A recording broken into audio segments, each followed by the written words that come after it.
Olá, você meu amigo, minha amiga aqui do Tec Concursos, como é que está? Tudo bem? Professor Bruno Lira aqui para que a gente possa dar continuidade às nossas aulas de Direito Administrativo. Estamos falando aqui sobre agentes públicos. Nós já vimos até então vários aspectos importantes a respeito dessa categoria, a respeito dos agentes públicos. Vimos classificação, espécies, criação e extinção de cargos, funções, órgãos, funções, empregos, enfim, vimos diversos pontos importantes a respeito dos agentes públicos. Agora nós vamos entrar em um novo subtópico, pessoal, que são os aspectos constitucionais a respeito dos servidores públicos. Olha só, o item 10.5. A gente já está falando do item 10, do tópico 10 há um tempo, né? Falamos sobre a classificação desses agentes, cargo, emprego, função pública, criação e extinção. E agora a gente entra no 10.5. E o 10.5 ele tem ainda subtópicos, é um subtópico, vamos dizer assim. Tá? São pontos que estão dentro do subtópico 10.5, que o 10.5 trata sobre os aspectos constitucionais pertinentes aos servidores públicos. Aí nós temos pontos que tratam sobre concurso, que é o que eu vou falar sobre o que eu vou falar com você hoje. 10.5.1, concurso público. Depois vamos falar sobre estabilidade, estágio probatório, remuneração, mandato eletivo, regime previdenciário, acessibilidade dos cargos públicos, enfim.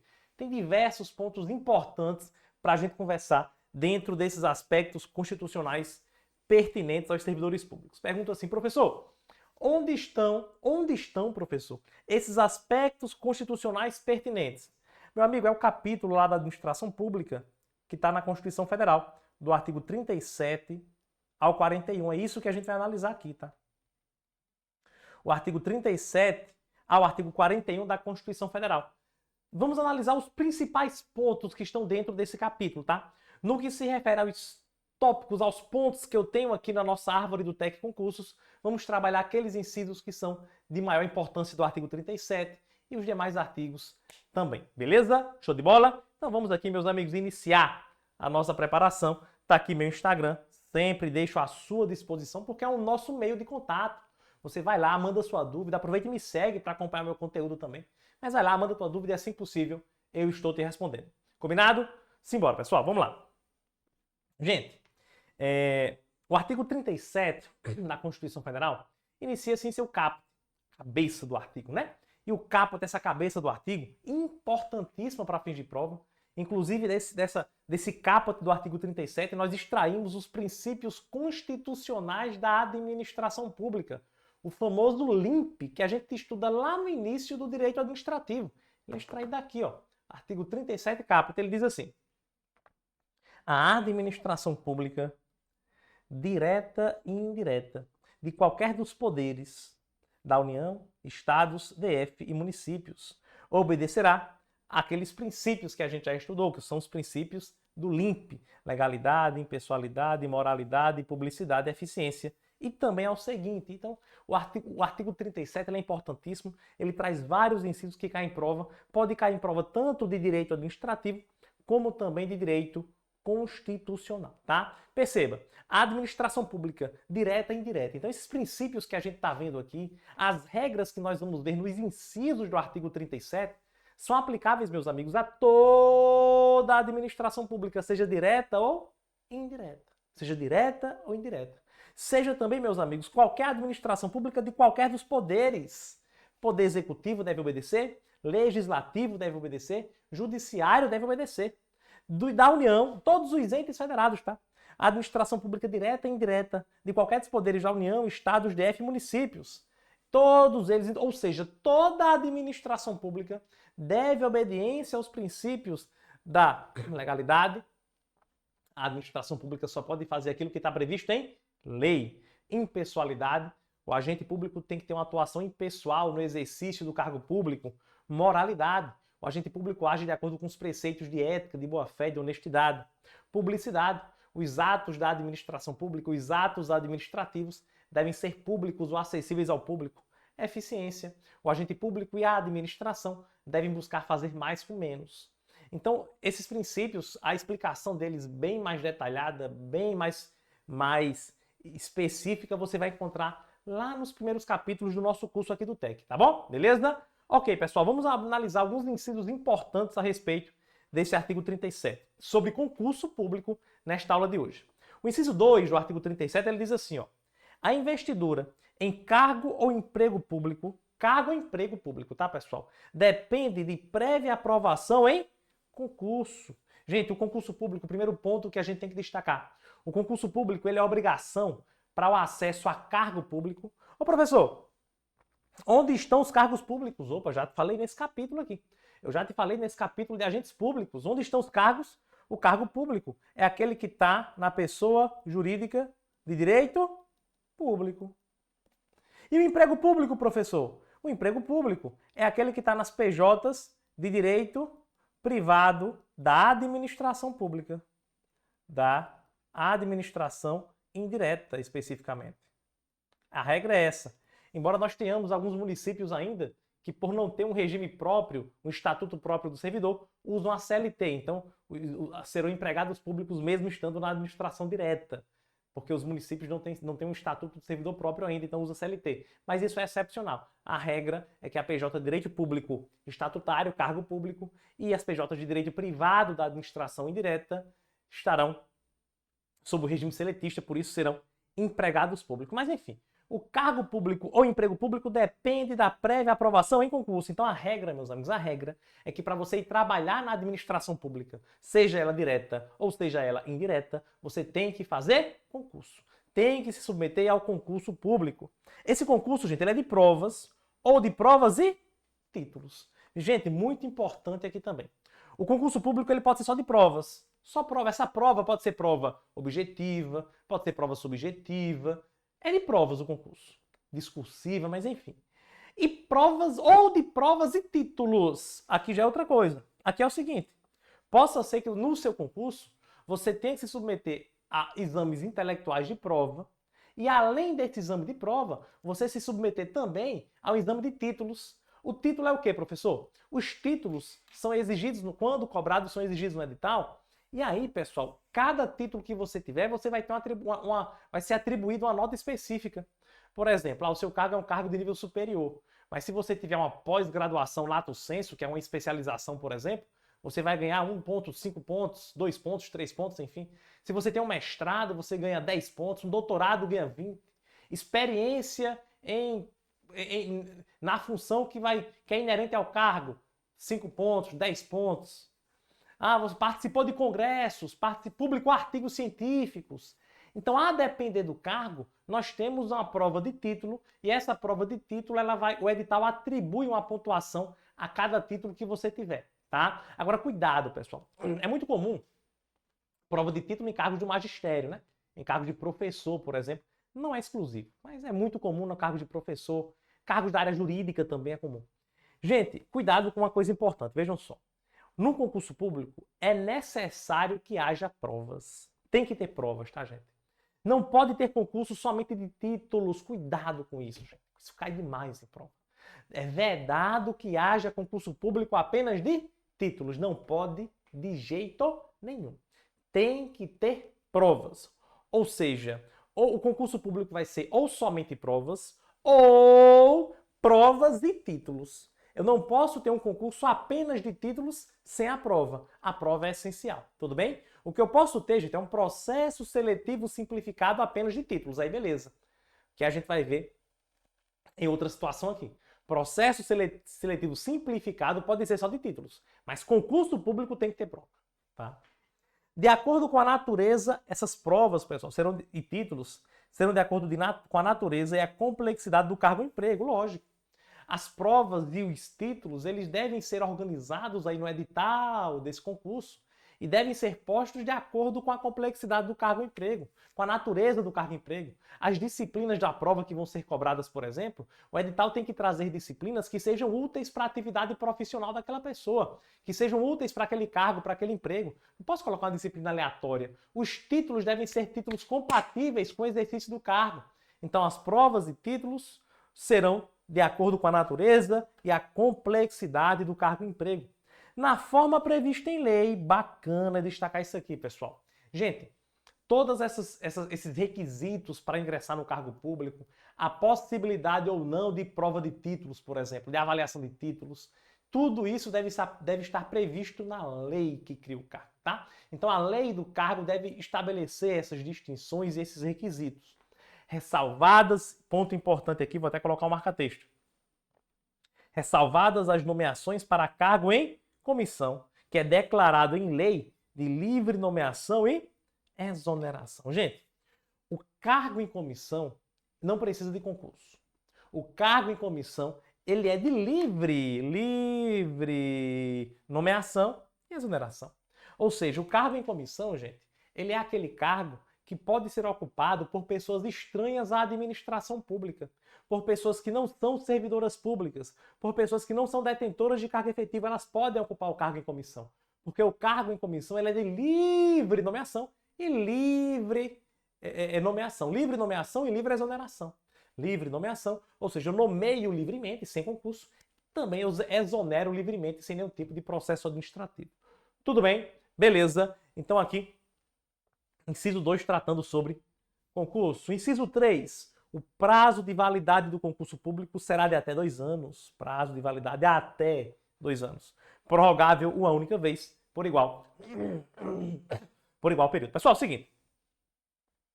Quando a gente fala de prazo de validade de concurso, é o prazo em que a administração pública pode convocar o aprovado no concurso público, o classificado no concurso público, tá?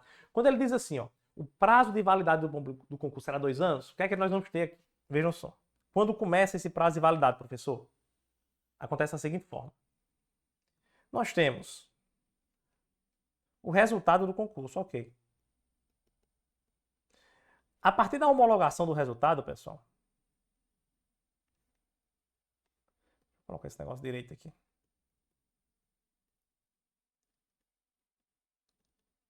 A partir da homologação do resultado do concurso, inicia-se seu prazo de validade. Inicia-se seu prazo de validade. Vamos supor que a administração pública estabeleceu um prazo de 2 anos, beleza. Durante os 2 anos, a administração pública tem uma discricionariedade de convocar dentro desse período os classificados no concurso. Quando eu falo que ela tem uma discricionariedade, eu não estou dizendo que ela não é obrigada a chamar, não é isso. A gente já tem jurisprudência farta nesse sentido, pessoal. Já temos jurisprudência farta nesse sentido, tanto do STJ como do STF, de que o aprovado e classificado dentro das vagas do concurso tem direito líquido e certo à nomeação. Então ela é obrigada a convocar quem foi classificado dentro das vagas. Isso aí está claro. Porém, ela tem uma discricionariedade para convocar dentro do prazo de validade. Ela não é obrigada a convocar assim que o concurso é homologado, assim que o resultado é homologado, não. Se o prazo de validade é 2 anos, ela tem 2 anos para nomear.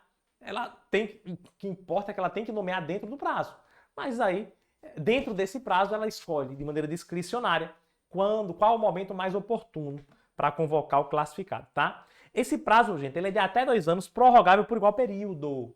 Então, se esse prazo for 2 anos e a administração pública quiser prorrogar, ela prorroga e, obrigatoriamente, a prorrogação deve ser por mais 2 anos. Mais 2 anos. Mas vamos supor, professor, que ela estabelece um prazo de 1 ano para o concurso. Se ela estabelece um prazo de 1 ano e ela quiser prorrogar, ela pode prorrogar, professor, estabelecer um prazo de 1 ano, aí quando vai prorrogar, prorroga por 2 anos. Pode acontecer isso? Não. A redação da Constituição diz assim, ó, prorrogável por igual período. Então, se ela estabelece um prazo de 1 ano, ela só pode prorrogar por mais 1 ano. Se ela estabelece um prazo de 6 meses, ela só pode prorrogar por mais 6 meses. Se quiser, tá, gente? A prorrogação não é obrigatória. Ela pode muito bem estabelecer um prazo de 6 meses, acabou o prazo, acabou, não quer prorrogar, beleza. Mas ela pode estabelecer um prazo de 6 meses, depois prorrogar por mais 6 meses. Isso pode acontecer. Beleza? Se liga nesse parágrafo 2º. A não observância desses 2 incisos que a gente conversou aqui, o primeiro que a regra é que tem que fazer concurso e o segundo é que nós temos que ter um prazo de validade até 2 anos, a não observância dos incisos 2 e 3 implicará a nulidade do ato e a punição da autoridade responsável nos termos da lei. Ou seja, pessoal, se eu convoco alguém para cargo efetivo ou para emprego público permanente sem fazer concurso, o ato é nulo, meu amigo. o ato é nulo de pleno direito. Não pode. Não pode por quê? Ora, porque eu tenho que ter o concurso. Se a administração estabelece um prazo de validade de 3 anos, inicialmente, prazo de validade de 3 anos, não pode, porque o máximo são 2. Então, se houver violação aos incisos 2 e 3, que a gente acabou de ver, o que é que acontece? Primeiro, nulidade do ato, o ato é nulo. Segundo, procura-se que foi a autoridade responsável por essa ilegalidade e vamos responsabilizá-la. Então, aqui, ó, impõe a punição da autoridade responsável nos termos da lei. Vamos punir quem foi que autorizou que fosse feita uma investidura sem concurso público. Vamos punir quem permitiu quem estabeleceu um prazo de validade de 3 anos daquele concurso, que não pode até 2. Então a gente anula o ato e a gente pune o responsável. Tranquilo? Beleza. Isso é o que diz o parágrafo 2º do artigo 37. Ele é lá na frente, mas eu trouxe já aqui para te apresentar porque tem a ver com o que a gente está conversando agora, né? Por isso que é importante você estar acompanhando aqui as aulas, porque às vezes na leitura da Constituição, você vê esse parágrafo 2º lá na frente, aí tem que fazer uma associação, tem que voltar. Aqui eu já coloco na tela, já associo. O inciso 2 e 3 traz disposições, parágrafo 2º fala sobre eles, já trouxe tudo em um slide só para você aqui. Inciso 4. Durante esse prazo improrrogável previsto no edital de convocação, aquele é o prazo de validade do concurso, tá? Aquele aprovado em concurso público de provas ou de provas e títulos será convocado com prioridade sobre novos concursados para assumir cargo ou emprego na carreira. Eu já trouxe uma setinha aqui para facilitar a nossa explicação. Veja como é que vai funcionar isso aqui, pessoal. Vamos supor que eu tenho aqui a homologação. Vamos supor que eu tenho aqui um concurso que tem 2 anos e depois ser prorrogado por mais 2. Ok. Vamos supor que nesse momento a administração pública fez um novo concurso para o mesmo cargo, tá? E o mesmo órgão. Opa, novo concurso. Para o mesmo cargo e o mesmo órgão. Então vamos supor que esse concurso aqui é um concurso para delegado de polícia. Concurso para delegado de polícia do estado da Paraíba. Beleza. Foi feito o concurso aqui, está homologado. E aqui eu tenho um novo concurso ainda dentro do prazo de validade do concurso anterior. Ok. O que é que vai acontecer, pessoal? Vamos supor que eu tenho aqui uma lista de 20 classificados para serem nomeados dentro do prazo de validade. Desses 20, vamos supor que 13 já foram nomeados e 7 esperando nomeação. Esperando nomeação. Vamos supor, meus amigos, que esse novo concurso aconteceu aqui, ó, dentro desses 2 anos improrrogáveis aqui. Dentro do prazo de validade do concurso anterior. E aqui esse concurso já foi homologado. Homologação do novo concurso. E aí, o que é que vai acontecer? A Constituição está nos dizendo o seguinte, olha, tudo bem, essa galera aqui, ó, eles vão ser nomeados, tudo bem. Mas para que eu possa nomear esses novos aprovados, eu preciso nomear primeiro esses 7 que estão esperando aqui, ó. Primeiro eu tenho que nomear os 7 que estão esperando, porque o concurso dele foi anterior. Então tá no prazo de validade do concurso dele ainda até aqui, ó. Até aqui ainda está no prazo de validade. Eles estão aguardando nomeação. Então eu até posso nomear esses daqui, veja, nomear os novos concursados, pessoal, dentro desse prazo de validade. Eu até posso, do concurso anterior, não tem problema. Até porque, veja, só para você não confundir, tá? O prazo de validade,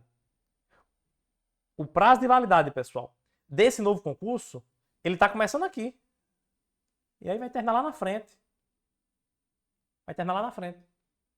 Tá? Mas veja, eu posso nomear esses camaradas aqui, por exemplo, nesse momento, enquanto ainda está vigente o prazo de validade anterior? Posso, não tem problema. Então veja, nesse momento aqui, ó, eu estou dentro do prazo de validade do novo concurso, mas eu ainda estou no prazo de validade do concurso anterior.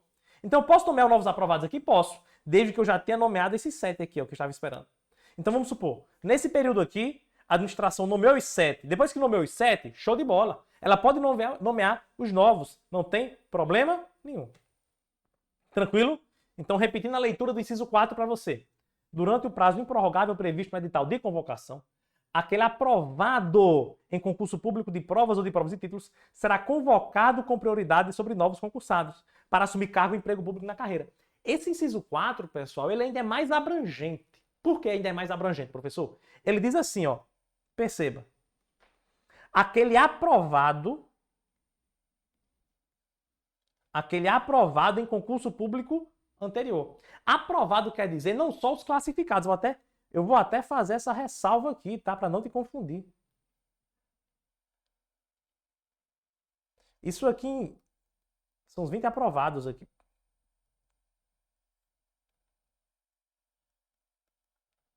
Aprovados. E qual a diferença, professor, de aprovado e classificado? Aprovado, amiga, é todo mundo que passa do corte. Todo mundo que passa da lista do ponto de corte, da nota de corte, é aprovado. Classificado é quem está dentro das vagas. Então, por exemplo, pode ter um concurso que a administração colocou 10 vagas para um cargo. Então, essas 10 pessoas que estão dentro das 10 vagas são classificadas. Estão dentro das vagas, têm direito líquido e certo à nomeação. Mas vamos supor que além dessas 10, eu tenho 40 em um cadastro de reserva. 40 que foram aprovados não classificados, ou seja, 40 que passaram da nota de corte, porém não ficaram dentro do número de vagas. Esses 40 são aprovados, mas não estão classificados. Porém, eles têm mera expectativa de direito. Eles têm uma expectativa de nomeação. São aprovados. Podem ser nomeados? Podem. A administração é obrigada a nomear? Não. Mas nesse caso aqui seria obrigada. Por quê, professor? Porque, veja, quando ela abre novo concurso, para convocar esses novos concursados, ela tem que nomear todos os aprovados, não apenas os classificados. Então, nesse caso aqui, meus amigos, ela tem que nomear todo mundo que passou do corte, todo mundo que está no cadastro de reserva. Olha só que interessante. Quem está no cadastro de reserva não tem direito líquido de certa nomeação. Mas passa a ter o direito se ela nomeia novos concursados ainda dentro do seu prazo de validade do concurso. Isso é muito importante, tá, gente? Isso é muito importante. Então, repito, quem está no cadastro de reserva não tem direito líquido de certa nomeação. Porém, se a administração abre um novo concurso ainda dentro do seu prazo de validade, se ela nomear, para nomear os novos concursados, ela tem que nomear você. Mas eu não tenho direito. Mas você passa a ter o direito porque ela está nomeando novos concursados. Se ela está nomeando novos concursados, ela está declarando que precisa de gente.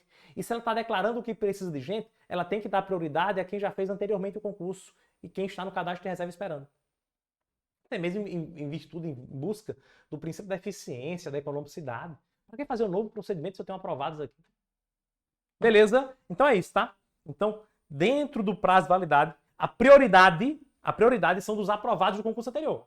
Ela pode até nomear dentro desse prazo de validade os novos concursados, desde que nomeie quando ela for nomear os novos concursados, pode ser dentro do prazo de validade do concurso anterior, não tem problema, mas quando ela for nomear os novos concursados, ela tem que ter nomeado todos esses aprovados do concurso anterior. Aí ela pode nomear dentro desse prazo de validade do concurso anterior sem problema, desde que tenha nomeado todos os aprovados. Beleza? Durante o prazo improrrogável previsto no edital de convocação, aquele aprovado em concurso público de provas ou provas e títulos será convocado com prioridade sobre novos concursados para assumir cargo ou emprego na carreira. Perfeito. Exceção ao concurso público. Nós já vimos uma exceção ao concurso, né, pessoal, agora há pouco, que é a exceção que trata sobre o cargo em comissão, né? O cargo em comissão é de livre nomeação e livre exoneração. Perfeito. Mas aqui temos outra. A lei estabelecerá os casos de contratação por tempo determinado para atender necessidade temporária de excepcional interesse público. Essa necessidade temporária de excepcional interesse público, meus amigos, aqui é o famoso contrato por tempo determinado, tá? Para atender excepcional interesse público. Esse contrato por tempo determinado, gente, essa necessidade temporária de excepcional interesse público é temporária. Então, veja, por exemplo, um professor se aposentou numa escola, aí a gente contrata um temporário até que a gente consiga fazer um concurso público para nomear um efetivo. Na teoria é isso, tá? O que deve acontecer é isso. Na prática a gente vê muita ilegalidade. Na prática a gente vê esse instituto sendo utilizado de maneira ilegal. Mas para a teoria é isso que deve acontecer. O vínculo que esse servidor tem aqui com o Estado, pessoal, é um vínculo excepcional. Não é seletista, não é estatutário, é um vínculo, é um regime excepcional. É um regime contratual. tá? É o regime contratual excepcional. E esse regime, ele vai dar direito a uma remuneração mensal, sim, 13º, ok, férias, ok, mas apenas os direitos básicos, tá? Não tem FGTS como tem o seletista, por exemplo, não tem estabilidade como pode ter o estatutário do cargo efetivo. É um vínculo bem frágil, é um vínculo bem frágil. Tem que ser um contrato por tempo determinado, tem que ter um tempo determinado para que aconteça. Ocorre muito também, pessoal, por exemplo, na época do Covid. Na época do Covid, a gente teve muito esse tipo de contrato, porque vamos contratar por tempo determinado vários enfermeiros, fisioterapeutas, médicos. Então houveram várias seleções para contratar essas pessoas para ocupar esses casos, para ocupar esses cargos por tempo determinado, essa função por tempo determinado, beleza? Veja aqui, essa função, ela para ser acessada, nós vamos ter um processo seletivo simplificado, essa é a regra. Não precisa de concurso, não precisa de concurso público. Apenas um processo seletivo simplificado. Pode ser uma avaliação de títulos, pode ser uma entrevista, enfim, uma avaliação curricular, de acordo com cada caso. Tranquilo? Beleza? Vamos ver a jurisprudência aqui do Supremo Tribunal Federal, diz assim, ó. Na hipótese de posse em cargo público determinada por decisão judicial, o servidor não faz jus à indenização, sob o fundamento de que deveria ter sido investido em momento anterior, salvo situação de arbitrariedade flagrante. Aqui é o seguinte, pessoal, vamos lá. O cara tem aquele prazo de validade do concurso, né? Vamos supor que é um prazo de 2 anos, prorrogável por igual período, 2 anos, por exemplo. A administração pública tem todo esse tempo para nomear. Mas vamos supor que chegou no final do prazo e ela não nomeou. Chegou ali no... Passaram-se os 4 anos aqui, 2 anos mais 2, ela não chamou o cara. O cara está dentro das vagas. A gente viu que ele tem direito líquido e certo à nomeação. Mas ela não convocou. O que é que ele faz? Ele vai, posteriormente ao prazo, entra com mandado de segurança. Assegurar o direito líquido e certo. Mandado de segurança. Ele entra com mandado de segurança, esse mandado de segurança vai lá, vai ser julgado, tarará. Ele é convocado por decisão judicial. O que essa jurisprudência do Supremo diz é o seguinte, olha, na hipótese de o cara tomar posse por uma determinação judicial, que é o caso aqui, ó, ele vai tomar posse no cargo por determinação judicial, o servidor ele não faz jus da indenização sob o fundamento de que deveria ter sido investido em momento anterior. Ele, quando é nomeado aqui, gente, ele foi nomeado após o momento que deveria ser nomeado de fato. Você concorda comigo? Ele deveria ser nomeado dentro desse prazo, ó, de validade do concurso. Mas ele foi nomeado depois por uma decisão judicial. Ok. Mas o que a jurisprudência do Supremo está dizendo é que, olha, nesse caso dele estar sendo nomeado depois, ele não pode solicitar a indenização dizendo, eu deveria ter chegado antes aqui. Eu deveria ter entrado ter ingressado, ter sido investido no cargo bem anteriormente. Eu só não fui porque o Estado não me convocou. Então, por isso eu quero uma indenização. Eu até acho justo que tivesse, né? Porra, porque foi ineficiência do Estado. O cara passou no concurso, deveria ser nomeado dentro das vagas e não foi. Dentro do prazo de validade e não foi. Foi nomeado depois por uma decisão judicial. Eu até concordaria que ele recebesse uma indenização, porque ele teve prejuízo com isso. Deixou de receber salário, enfim. Mas a jurisprudência do STF não concorda comigo. A jurisprudência do Supremo Tribunal Federal diz, olha, o servidor não faz jus à indenização sob o fundamento que deveria ter sido investido em momento anterior. Então, amigo, mesmo que ele tenha deixado de receber vários salários, várias remunerações nesse período, ele não vai ter direito à indenização, salvo situação de arbitrariedade flagrante. Salvo se ficar comprovado que foi um ato arbitrário, uma omissão arbitrária do Estado, de uma autoridade. Aí ele sim vai receber a indenização. Beleza? É o que diz a nossa jurisprudência do Supremo sobre o tema. Vamos fazer questão, pessoal, para a gente finalizar nossa aula? Tem 3 questõezinhas que eu trouxe aqui para você, tá? Primeira questão diz assim, ó. É correto afirmar que o concurso público, enquanto mecanismo de investidura em cargo ou emprego, letra A, se dá mediante aprovação em avaliação de títulos, o que permite à administração pública contratar pessoas com maior capacidade técnica. Cuidado no que eu te falei. Eu não posso ter concurso público, meu amigo, mediante aprovação e avaliação de título. Não. O concurso público tem que ter prova. Ou é prova apenas, ou prova e títulos. Mas eu não posso ter concurso sem a prova. Não pode, não tem como, meu amigo. Então, se dá mediante aprovação em provas ou provas e títulos, tá? Mediante aprovação em avaliação de título, dá para entender aqui que pode ter concurso apenas de título, não pode. Letra B. O concurso, ele ocorre para garantir a isonomia. no processo, no acesso ao serviço público. Ok, isonomia por quê? Porque aí todo mundo está igual, todo mundo vai concorrer, entre aspas, em pé de igualdade. Por que entre aspas? Enfim, porque a gente sabe que existem diferenças de ensino, diferenças vamos dizer assim, diferenças de oportunidades que as pessoas tiveram para estudar, para não estudar, enfim. Mas, a rigor, existe uma impessoalidade muito grande, né? Existe uma igualdade, todo mundo está submetido ali à mesma prova. Eu não dou privilégio nem tratamento diferenciado para ninguém. Estou tratando todo mundo igual ali no concurso. Ocorre para garantir a isonomia no acesso ao serviço público, a partir de aprovações em seleção constituída por provas ou provas de títulos. Agora sim está perfeito. Agora sim está beleza, tá? Letra C. Em âmbito federal, o concurso não possui prazo de validade. Gente, tá errado demais. Errado demais. Possui sim, possui. Até 2 anos prorrogável por igual período. Letra D. Não é exigido concurso para ingresso na administração pública indireta. Errado. É sim.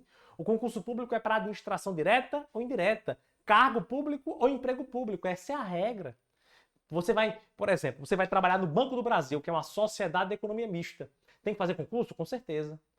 Embora não adquira estabilidade, porque o regime é seletista, mas tem que se submeter ao processo do concurso. Tá bom? Primeira questão que vimos hoje, letra B, gabarito. Mais uma questãozinha do Nesp. Mais 2 questões, aliás. Primeira aqui, essas 2 do Nesp. O ingresso no setor público ocorre essencialmente por meio de concursos. De acordo com os princípios constitucionais da administração pública, o LIMP que a gente viu aqui, né?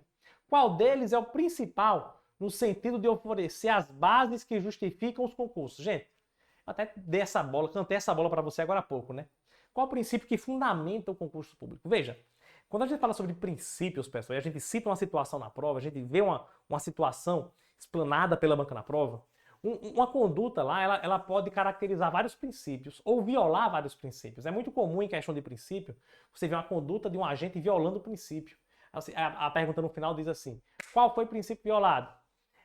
Existem princípios que são diretamente violados em relação à conduta. Porque, veja, às vezes uma conduta viola vários. E aí você tem que analisar qual princípio é frontalmente violado, diretamente violado. É o que é mais violado. Quando você olha a questão, você fala, não, esse princípio ele foi frontalmente violado. O caso da questão, gente, é um caso parecido, porque ela pede que seja marcado o princípio que fundamenta o concurso. Ora, o que fundamenta o concurso? A legalidade fundamenta, a moralidade fundamenta, a publicidade fundamenta, a eficiência fundamenta muito também, porque eu quero contratar pessoas que têm capacidade técnica, que se submeterão à prova, ok. Mas o princípio que mais fundamenta o concurso público é a impessoalidade. Impessoalidade. Por quê, professor? Porque o concurso, meu amigo, o principal objetivo do concurso público é evitar tratamento privilegiado. É o principal objetivo do concurso público. É fazer com que todas as pessoas tenham direito de ocupar um cargo ou emprego público. É evitar panelinha, entendeu? É evitar que, por exemplo, o presidente da República convoque apenas os seus amigos para ocuparem os cargos federais. É evitar, e aí vamos baixar para o ente município, que, nossa, isso vai acontecer demais, é evitar que os municípios os cargos e empregos dos municípios sejam ocupados apenas por amigos do prefeito, por pessoas que são da família do prefeito. É evitar isto que o concurso público existe. Então, embora nós tenhamos exceções de cargo em comissão, contrato por tempo determinado, mas a regra é que tem que ter concurso para evitar favorecimento, para evitar tratamento privilegiado e discriminatório. Beleza? Então, letra B, impessoalidade. Na medida em que não há discriminação e se preconiza a igualdade entre os participantes. Beleza. O resto, moralidade também, mas frontalmente aqui, aquele que é base principal em impessoalidade. Letra A, moralidade não. Letra C, legalidade diretamente aqui. O principal não é legalidade. O principal não é publicidade. E o principal também não é eficiência. Embora seja também de base, como eu falei para você, mas não é o principal. Tranquilo? E agora sim, a última questão, banca FGV. CGM, Controladoria Geral do Município do Rio de Janeiro. Caio prestou concurso público para provimento de cargo junto à administração, tendo sido aprovado. Ok. Em razão de litígio judicial pendente sobre concurso, Caio somente foi nomeado e empossado muitos meses depois da aprovação, após decisão judicial em seu favor. Olha aquilo que eu te falei. O fato dele ser nomeado por decisão judicial, jurisprudência do Supremo, o fato dele ser nomeado por decisão judicial não dá a ele o poder de requerer uma indenização por ter por precisar ou por não ter sido nomeado antes. Não ter sido nomeado antes, tá? Então não vai ter direito à indenização só por isso, salvo o caso de arbitrariedade flagrante. Beleza. Tempos depois, Caio ajuizou uma ação em face do ente, postulando indenização em razão da demora em sua investidura. Pergunta, ele vai ter direito à indenização? Porque demorou para ser investido no cargo? Não, a gente viu que não, né? Com base na legislação em vigor e na jurisprudência pátria, é correto afirmar que, letra A, Caio poderia ter postulado indenização antes de se tornar servidor público, de forma alguma. Nem cabe, nem tem direito à indenização. Letra B, Caio não faz jus à indenização, salvo na hipótese de demonstrada arbitrariedade flagrante da administração pública. Letra B é o gabarito, certíssimo. Letra C, na hipótese descrita, Caio não faz jus à indenização, uma vez que foi nomeado empossado. Ok. Sendo desnecessário se perquirir qualquer arbitrariedade da administração. Então ele está dizendo aqui, pessoal, que seria desnecessário a gente avaliar qualquer arbitrariedade. Isso está errado. É importante avaliar se houve arbitrariedade, porque se houve uma arbitrariedade flagrante, aí sim ele tem direito à indenização. Tá bom? Nesse finalzinho aqui, ó, que está errado. Letra D. Caio faz jus à indenização em razão da demora de sua investidura. Não faz jus. Não faz jus, tá? Aqui na letra A, deixa eu só riscar a parte errada, que diz que deveria ter postulado antes, não tem nada a ver. Na letra dele diz que ele faz jus à indenização, ainda que não constatada a arbitrariedade. Aí tá errado, amigo. Letra E. Na hipótese descrita, constatada a arbitrariedade flagrante da administração, Caio deverá buscar a indenização, até aqui beleza, diretamente em face do agente público responsável pela demora. Aqui é o que está errado, pessoal. Por que está errado, professor? Gente, nós temos uma teoria, que é a teoria do órgão, teoria da imputação volitiva. A esse caminhar do nosso curso aqui, a gente já viu, né? A gente já trabalhou lá atrás esses tópicos de teoria do órgão, teoria da imputação volitiva. Já falamos sobre responsabilidade civil também. Mas, enfim, o que é que significa isso? A teoria do órgão ou da imputação volitiva diz que o agente público, no exercício de suas funções, os atos que ele pratica são imputados ao órgão e não a ele. Então a vítima, se alguém sofre dano por um ato praticado pelo agente no exercício de sua função, essa vítima não pode entrar com ação direta contra o agente público. Ela tem que entrar com ação judicial contra o Estado. E somente se o Estado perder essa ação e for condenado, o Estado pode entrar com ação regressiva contra o agente público, só o Estado que pode entrar com essa ação contra o agente público, e essa ação, desde que o agente público tenha agido com dolo ou culpa, é assim que funciona. Então perceba que o Caio aqui não vai buscar indenização diretamente do agente, não. Se coubesse indenização a ele, ele iria buscar indenização diretamente contra o Estado e não contra o agente público. Beleza? Tranquilo? Então é isso, meu amigo. Muito obrigado pela sua participação aqui na nossa aula, valeu demais. Se você ficou com qualquer dúvida que você tenha durante o estudo, você pode falar comigo lá no Instagram. Manda tua dúvida aqui para mim, ó, lá no meu Instagram, que assim que possível eu estou lá te dando um retorno. Combinado? Beleza? Valeu demais, forte abraço, a gente se encontra na próxima aula.